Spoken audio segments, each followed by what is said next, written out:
અંધકારથી આશાના કિરણ સુધી પાદરામાં સેવા અને માનવતાનો અનોખો પ્રસંગ. નમસ્કાર, હું સુનિલ પટેલ. કરજણ સમાચારમાં આપનું સ્વાગત છે. વર્ષોથી અંધકારમાં જીવતું એક ઘર, જ્યાં સાંજ પડતા જ જીવન પણ થંભી જતું. વૃદ્ધ જીવીબેન માટે રાત માત્ર અંધકાર નહોતી, પણ લાચારીએ ભરેલો એક લાંબો સંઘર્ષ હતો. ના વીજળી, ના સહારો, માત્ર સંજોગો સાથે ઝઝુમતું જીવન.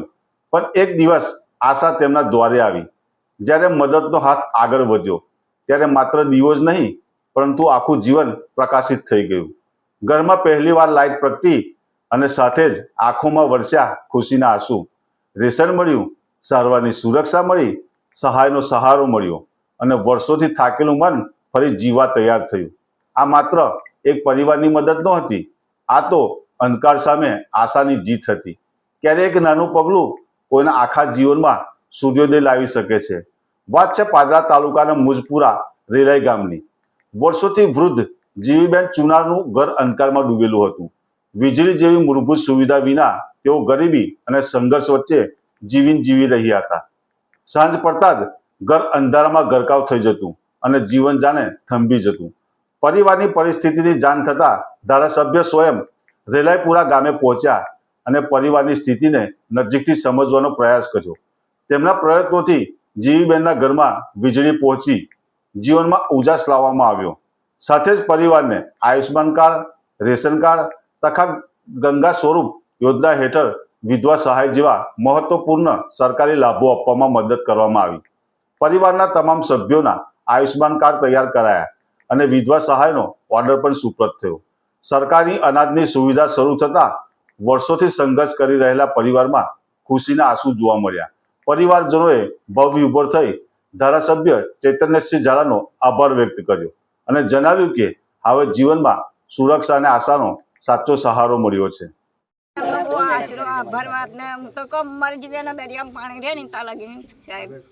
પેલા શું તકલીફ હતી બા તમને? શું તકલીફ હતી?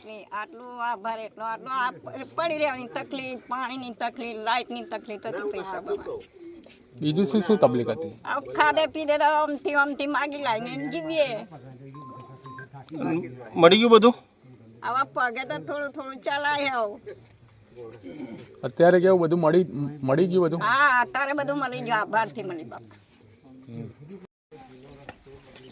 તારીખ 1/1/2026ના રોજ પાદરા તાલુકાના મુજપુર ગામે રેલઈપુરા ખાતે જ્યારે શાળાનું ખાતમુહૂર્ત કરવા હું આવ્યો હતો, ત્યારે એક માજી સાઈડ પર બેઠા હતા અને એમને મને બોલાવ્યો કે મારે તમારી જરૂરિયાત છે, કામ છે.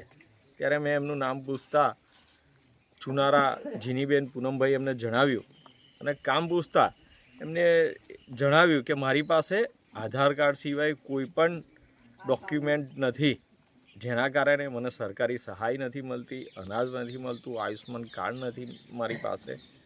આવી પરિસ્થિતિ એમને મને જણાવી હતી.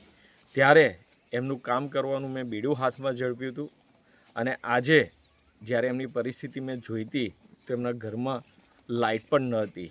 આજે હું એમની પાસે તમામ સરકારી યોજનાઓના લાભ, આયુષ્માન કાર્ડ પૂરા પરિવારનું, એમની પાસે આજે મેં રેશન કાર્ડ આપ્યું છે. રેશન કાર્ડ સાથે એમને દર મહિને અનાજ મળતું કર્યું છે અને ગંગા સ્વરૂપા યોજના હેઠળ વિધવા સહાયના 1250 રૂપિયા એ જીનીબેનના ખાતામાં દર મહિને જમા થશે.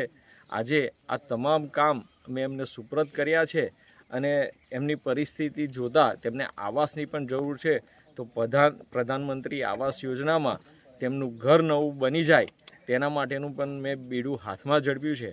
આ બતાવે છે કે સરકાર એ વિકાસના કામો તો કરે છે, પરંતુ ભારતીય જનતા પાર્ટીનો લક્ષ્ય છે કે અંતિમ વ્યક્તિની સેવા કરવી. આજે આ કામ પરથી મને જણાઈ રહ્યું છે કે ભારતીય જનતા પાર્ટી જે ધ્યેય લઈને ચાલે છે કે અંત્યોદયની સેવા કરવાની, તો આજે અંત્યોદયની સેવા માટે અમે આ કામ પૂરું કર્યું છે અને ભારતીય જનતા પાર્ટી હંમેશા ગરીબો સાથે, જરૂરિયાતમંદ લોકો સાથે છે. આ સૂત્રને અમે આજે સાર્થક કર્યું છે. ચુનારા છું, રેલઈપુરામાં રહું છું, મુજપુર ગામ મારું છે. અત્યાર સુધીમાં કોઈ નેતાએ મારું કામ કર્યું નથી, પણ આ ચેતનસિંહ આભાર માનું. બધા લોક એવું કહે છે લોક લાડીલા છે, પણ મારો અલગ ડાયલોગ છે કે બાપુ જ્યારે બગડે તો 52 ગામ ફફડે, 84 ગામ ફફડે. મેં બાપુએ મારું કામ કર્યું છે, મેં બાપુને વોટ આપ્યો નથી અત્યાર સુધી. મેં ભાજપના કોઈ કાર્યકર્તાને મેં અત્યાર સુધી મેં વોટ આપ્યો જ નથી, પણ એમને તોય છતાં મારું કામ કર્યું છે. અને મને ભાજપમાં લાવવા માટે મારી પાસે 2 છોકરાઓ છે, એક આ દિનેશભાઈ છે અને અશોકભાઈ છે, અને આ એમનું યુવા સંમેલન છે. બાકી મારો જ્યારથી મત નીકળ્યો છે ત્યારથી મેં ભાજપમાં કોઈ ક્યારે મત દીધો નથી. હવે અત્યાર પછી મારું બોયધારી આપું છું કે ભાજપનો વોટ મારો મળશે.